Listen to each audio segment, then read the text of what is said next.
92.7 WOBM. Good morning. Shawn Michaels with you on a Thursday morning as we get set to officially welcome summer to the Jersey Shore tomorrow, the first day of summer officially. We are joined by Dr. Moses. He is a pediatrician affiliated with the Hovnanian Children's Hospital with Hackensack Meridian Health, with offices located in Lakewood and Forked River.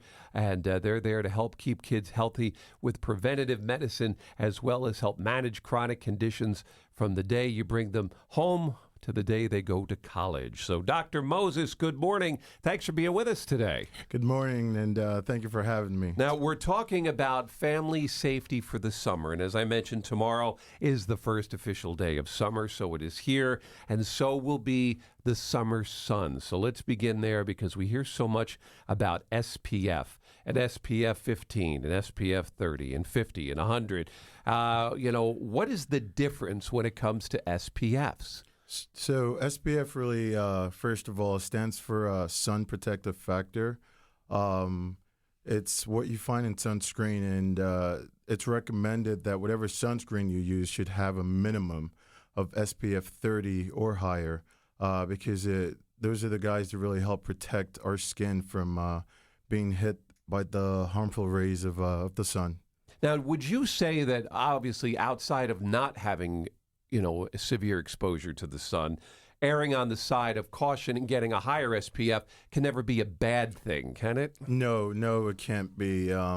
It's one of those things that you look at it from the standpoint of you don't want to go low. That's the biggest advice I always give people. SPF 15, there are different SPFs out there, but like I said before, 30 or higher is the way you want to go in terms of getting max protection. And of course, other than the fact of just not being, exposed to the sun as much as possible for you as well. Now, let's just skip ahead to sunburn, because obviously some folks, even with the SPF, they're going to get a sunburn. Let's talk about some, remedies, or what should we do if the kids or even mom and dad get a bad sunburn? So with sunburns, one of the quickest things you could do is put a cold, damp towel on your skin, whatever area that you've gotten sunburnt.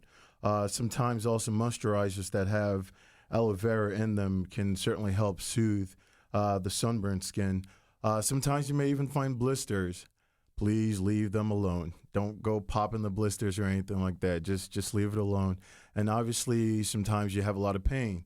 Over-the-counter medicines like Motrin or Advil, things like that can help with the pain. But in cases where it's really severe, certainly go to your nearest hospital to get evaluated further. Is it bad? Is it or more extreme if our younger children are getting bad sunburns as opposed to adults, or is there any difference, or is it just as equally as bad for everybody of every age? So in general, sunburn is bad. Not only does it damage the skin, it can also increase your chances of getting skin cancer. Yeah. The thing with age group is the little infants, like 6 months and under, we try to keep them out of the sun, period.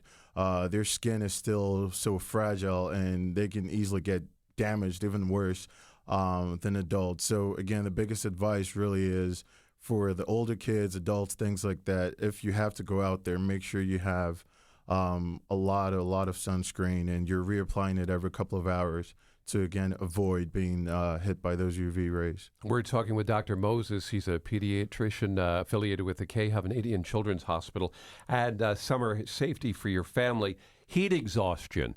This can happen to anybody of any age, and it's something that you've got to be on the watch out for.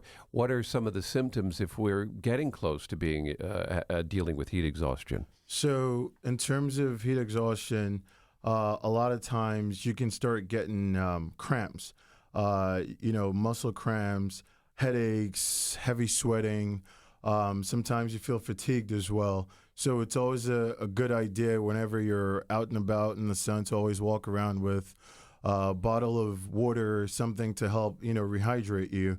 But yeah, some of those symptoms that you see, you just start feeling fatigue, cramps in your muscles and things like that, can be your first signs of heat exhaustion. And that's nothing to fool around with, right? I mean, and especially, if it becomes severe where, you end up with other symptoms, other problems, it can really turn into being a severe issue, especially, I guess, for older and maybe very young.